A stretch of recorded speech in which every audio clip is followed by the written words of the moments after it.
आज मैं बात करूंगी ससुराल में देवरानी जेठानी सास ससुर देवर ननंद के बारे में।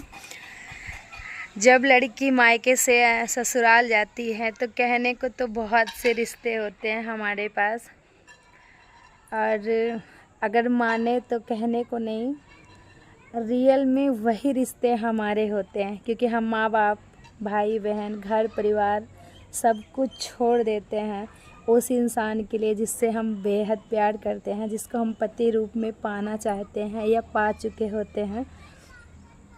लेकिन जब हम ससुराल जाते हैं ना, तो सिर्फ रिश्ते कहने के होते हैं। मैं हर किसी की बात नहीं कर रही हूँ, बहुत कम लोगों की बात कर रही हूँ जिनके साथ ऐसा होता है, सिर्फ उन लोगों की बात कर रही हूँ।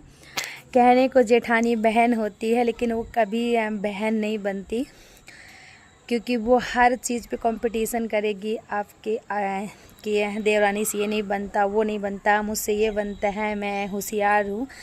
हमेशा वो अपना टैलेंट और अपने को बेस्ट जताने की कोशिश करेगी।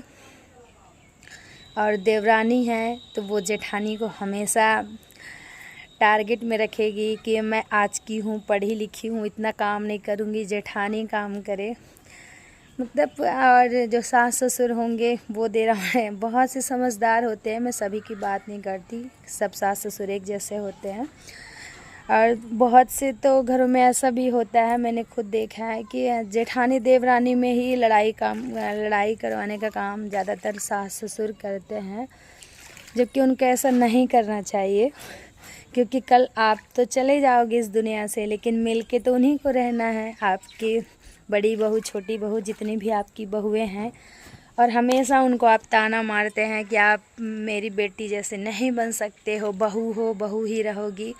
तो मैं आप लोगों के लिए बोलूँगी, आप भी ना कभी माँ नहीं बन सकते हो। जो माँ है ना, उसका बहुत बड़ा दिल होता है, वो अपनी बेटी की 1000 गलतियाँ छुपा लेती है, और आप 1000 अच्छाइयाँ छुपा के एक गलती को उछालने में लगे रहते हो। बेटी अपने जी जान लगा के भी काम कर देना आपके घर में,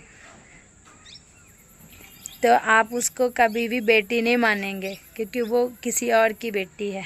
आपकी तो बहू है, आप तो उसे बहू तक नहीं मानते, फिर बेटी मानने का तो कोई सवाल ही नहीं उठता है। और कोई भी बेटी अपने घर से ये सोच के नहीं आती कि हम जाएंगे ससुराल तो अपना घर